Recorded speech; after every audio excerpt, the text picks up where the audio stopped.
हम सब चौरदा मंडल कांग्रेस कमेटी के तत्वाधान में जो एनसीईआरटी जो सीबीएसई किताबें का और जो स्कूल प्रबंधन का और विद्यार्थी बुक डिपो का जो घालमेल चल रहा था, उसे आज हम प्रिंसिपल मैडम के अनुपस्थिति में फाइनेंस मैनेजर मैडम बैठी थी। आज हम लोग ज्ञापन सौंपे हैं और पूरी तरह से उसे हम ट्रांसपेरेंसी अपनाने को बोले हैं कि किसी प्रकार का कोई चीज़ को अंधेरे में ना रखें और एक एक जो चीज़ है अभिभावक, और उसके बाद भी ना नहीं हुई तो ये स्कूल देख रहे हैं, ये स्कूल के सामने धरना प्रदर्शन और स्कूल प्रबंधन का पुतला दहन किया जाएगा। ये जो मुद्दा उठा हुआ था बुक्स को लेके कि चरौदा के जितने दुकानें हैं इनको पिछले साल तो 5 सेट मिला था और इस वर्ष बता रहे हैं कि 10 सेट मिला है, और उसके आगे अगर इन लोग मांगते हैं बुक तो विद्यार्थी बुक डिपो बोल देता है आपको जितना दिया गया उतना बेचो, अब मुझे बेचने दो। तो इस मुद्दे को भी लेके मैंने पिछले वर्ष भी डीओ साहब के पास उठाया था और उनकी जो असिस्टेंट डीओ मैडम है इक्का मैडम, उनसे भी मेरी पूरी काउंसलिंग हुई थी और मैंने लिखित में शिकायत भी किया था, उनके पोर्टल में भी मैंने डलवाया था कि मैडम इस प्रकार का काला बाजारी पुस्तकों का बंद किया जाए।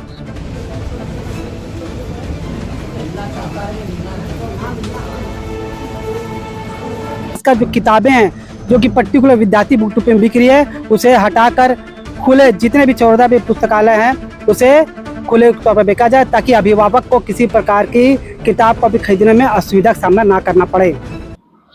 जैसा कि भिलाई 3 के एक विद्यार्थी बुक डिपो को लेकर के लगातार चर्चा का विषय बना हुआ है कि किस तरीके से ज्योति स्कूल के किताबों पर कमीशन का खेल चल रहा है, जिसकी वजह से जो है लगातार भाजपा हो या कांग्रेस हो लगातार इस मामले को लेकर के ज्योति स्कूल के प्रिंसिपल से मिल रही है और लगातार इस बात का अवगत करा रही है कि किताबों को जो है तमाम जो पुस्तक दुकानें हैं उनको दिया जाए ताकि जो है कमीशन का जो खेल है वो बंद हो सके और महंगाई का दौर में इस प्रकार से जो कमीशन चल रही है, जो भारी रकम पर किताब बेचे जा रहे हैं, उस पर रोक लग सके। इस मामले को लेकर के जो है आज कांग्रेस कमेटी चरौदा मंडल के द्वारा जो है विनोद जी अध्यक्ष हैं, इनके द्वारा आज ज्ञापन दिया गया है। क्या कुछ सारी मांगे थी, 4 बिंदुओं पर आपने जो आवेदन दिया है?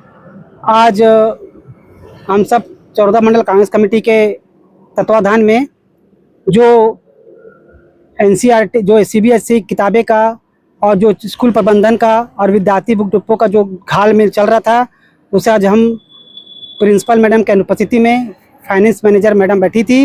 आज हम लोग ज्ञापन सौंपे हैं और पूरी तरह से उसे हम ट्रांसपेरेंसी अपनाने को बोले हैं कि किसी प्रकार का कोई चीज़ को अंधेरे में ना रखें और एक एक जो चीज़ है अभिभावक के सामने रखें, फीस को लेकर, पालक समिति को लेकर, और खासकर जो किताबें हैं जो कि पर्टिकुलर विद्यार्थी बुक डिपो में बिक रही है उसे हटाकर खुले जितने भी चौरदा में पुस्तकालय हैं उसे खुले तौर पर बेचा जाए ताकि अभिभावक को किसी प्रकार की किताब को भी खरीदने में असुविधा का सामना ना करना पड़े।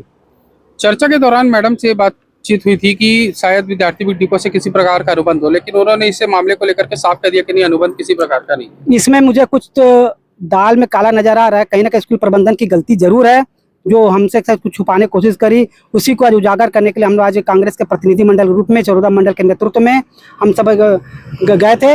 अगर यहाँ के ज्योति स्कूल के प्रबंधन अगर हमारी बातें नहीं मानी गई तो मैं आपके मीडिया के माध्यम से जानकारी दे दूं कि जल्द ही इसको कलेक्टर और डीओ और एसडीएम को भी ज्ञापन दिया जाएगा, और उसके बाद भी नहीं हुई तो ये स्कूल देख रहे हैं, ये स्कूल के सामने धरना प्रदर्शन और स्कूल प्रबंधन का पुतला दहन किया जाएगा। टेम्बुरकर जी, आपने जो है पूर्व में इस मामले को लेकर के आवेदन दिया था, इसमें चर्चाएं हुई थी डीओ से, तो क्या कुछ सारा मामला है, क्योंकि आप जो है लगातार इस मामले को लेकर के उठाते आ रहे हैं, तो क्या कहना चाहेंगे इसे लेकर के? पिछले वर्ष भी ये जो मुद्दा उठा हुआ था बुक्स को लेके कि चरौदा के जितने दुकानें हैं इनको पिछले साल तो 5 सेट मिला था और इस वर्ष बता रहे हैं कि 10 सेट मिला है, और उसके आगे अगर इन लोग मांगते हैं बुक तो विद्यार्थी बुक डिपो बोल देता है आपको जितना दिया गया उतना बेचो, अब मुझे बेचने दो। तो इस मुद्दे को भी लेके मैंने पिछले वर्ष भी डीओ साहब के पास उठाया था और उनकी जो असिस्टेंट डीओ मैडम है इक्का मैडम, उनसे भी मेरी पूरी काउंसलिंग हुई थी और मैंने लिखित में शिकायत भी किया था, उनके पोर्टल में भी मैंने डलवाया था कि मैडम इस प्रकार का काला बाजारी पुस्तकों का बंद किया जाए, ना हो। ये पुस्तक हर जगह मिलना चाहिए। जैसा दुर्ग जिला है, दुर्ग जिले के जितने भी प्राइवेट स्कूल है, आप देख लीजिए यही चीज होगा। स्कूल से साथ में अनुबंध रहता है, फलाना दुकान में आपको इस स्कूल का बुक मिलेगा, फलाना स्कूल का उस दुकान में बुक मिलेगा। तो ये चीजें बंद होना चाहिए और ये सब जगह मिलना चाहिए। जैसा एमजीएम हो गया, डीपीएस हो गया, दुर्ग डीपीएस हो गया और शंकराचार्य हो गया, ये सब यहाँ चौरदा के बच्चे जाते हैं, उनकी बस यहाँ आती है। जो कि चौरदा के लोग जाते हैं सेक्टर में बुक खरीदने के लिए जाते हैं 19 किलो के, तो वो चौरदा में जब रहते हैं तो चौरदा में भी उनकी बुक उपलब्ध कराना चाहिए। ये हम डीओ साहब से, आपके चैनल के माध्यम से डीओ साहब को हम बोलते हैं, ज्ञापन ये देंगे और उनसे मांग करते हैं कि उनको ये बुक यहाँ उपलब्ध कराए। चौरदा के सभी बुक स्टॉलों में सभी स्कूलों का बुक मिलना चाहिए। जैसा कि विद्यार्थी बुक डिपो के द्वारा जो है इस प्रकार से किताबों पर भारी कमीशन निकाला जाता है और इस तरीके से जो है एक परिजनों को जो है किस प्रकार से एक बोझ डाल दिया जाता है। और इस मामले को लेकर के कांग्रेस के तमाम कार्यकर्ता यहाँ पर पहुँचते हैं, आवेदन देते हैं और ये कहना चाहते हैं कि किसी भी तरीके की अगर धांधली चल रही हो तो उस पर रोक लगाई जाए। अभी आप कुछ बोल रहे थे, क्या कुछ कहना चाहेंगे और कुछ बोलना चाह रहे थे? हाँ, मैं और बोलना चाह रहा था, जैसा कि माननीय हम सबके लाडले माननीय भूपेश बघेल जी, पूर्व सीएम, जो उन्होंने उनकी सोच थी कि वो भी एक गांव से रहते बिलोंग करते थे और गांव के स्कूल में पढ़े थे, तो भी चाहते थे कि हमारे छत्तीसगढ़ के गांव के बच्चे इंग्लिश सीखे, इंग्लिश स्कूल में पढ़ें। तो वैसा उनकी सोच थी। उनकी सोच के कारण आज उन्होंने स्वामी आत्मानंद स्कूल में उन्होंने बनवाया था। लेकिन अब बीजेपी की शासन आई, बीजेपी की शासन आने के बाद में अभी जैसा आ रहा है मीडिया के माध्यम से पता चला कि शिक्षा मंत्री ने ये लगाया कि 1500 रुपया उनको शुल्क देना पड़ेगा। तो ये 1500 रुपया शुल्क क्यों दे सरकारी स्कूल में? ये तो बिल्कुल नाजायज चीज है। और ये चीज पूरे डेवलपमेंट तो कांग्रेस ने किया। उनको स्कूल से बुक्स मिलती है, जूते मोजे मिलते हैं, सारा चीजें उपलब्ध कराती थी हमारे कांग्रेस गवर्नमेंट। उसी प्रकार योजना को जो है आप शुल्क में योजना को बदल जा रहा है, शुल्क योजना बनाया जा रहा है। तो ये भी हमारी शिक्षा मंत्री से हमारी आग्रह है कि इसको शुल्क को तत्काल प्रभाव से बंद किया जाए। जो कांग्रेस के गवर्नमेंट में चला रही थी उसी प्रकार से इसको चलाया जाए।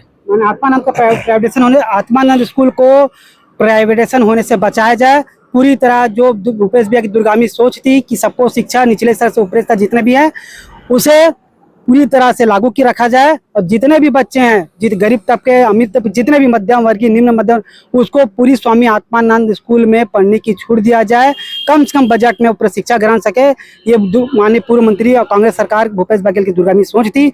आज वर्तमान जो सरकार है, साइंस सरकार, उसको पूरी तरह से दरकिनार करते करते धीरे धीरे प्राइवेट स्कूल को बढ़ावा देने के चक्कर में स्वामी आत्मानंद स्कूल को फीस के रूप में लादा जा रहा है ताकि वहां से बच्चे हटाए और वापस फिर प्राइवेट स्कूल में चाया जाए। ये लग रहा है साइंस सरकार की ये दकियानुसी सोच है, ये उनकी गंदी सोच है। इसी सोच का हम लोग भी विरोध करते हैं साथ साथ। अच्छा, एक चीज और कहना चाहूंगा, ये जो सिलेबस को लेकर के लगातार इस प्रकार से सिलेबस बदलाव किए जाते हैं, तो सिलेबस को आखिर बदलने का क्या रीजन है? क्या जो पब्लिशर से उनको लाभ पहुंचाने के लिए सरकार ने ऐसा कोई उनको जो छूट दे रखी है? बहुत अच्छा प्रश्न किया आपने। मैं पवन भाई आपको धन्यवाद देता हूं। बिल्कुल सही बात है।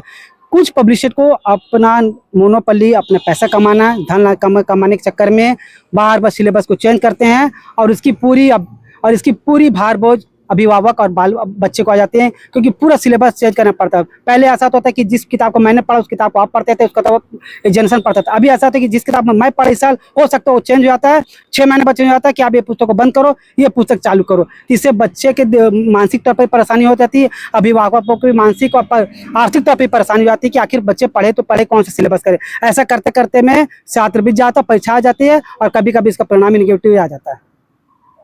जिस तरीके से पब्लिशर्स के द्वारा जो है लगातार सिलेबस चेंज किए जाते हैं, क्योंकि ये मुद्दा मैंने कुछ दिन पहले भी उठाया था कि सिलेबस को चेंज करके धन अर्जित करने का एक नया खेल शुरू हुआ है प्रदेश में, और ये जो है लगभग बीते 10 वर्षों से चल रहा है।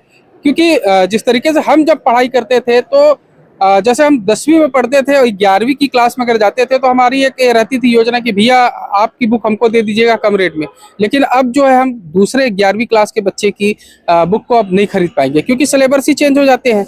अब इसी को लेकर के जो है लगातार पूरे प्रदेश भर में जो है पेरेंट्स परेशान है, पालक संघ परेशान है, क्योंकि लगातार कहीं ना कहीं ये देखा जा रहा है कि किस तरीके से पब्लिशर्स हो या जो पुस्तक डिस्ट्रीब्यूटिंग करने वाले लोग हैं वो लोग किस प्रकार की धांधली कर रहे हैं, किस प्रकार का कमीशन खा रहे हैं, और आखिर इन लोगों को इस प्रकार की छूट कौन दे रहा है। क्या कुछ इस मामले में अपडेट आता है, तब तक के लिए बने रहेंगे CG जनमत पर पवन मिश्रा के साथ। और अगर अभी तक आपने हमारे चैनल को सब्सक्राइब नहीं किया है तो सब्सक्राइब करें।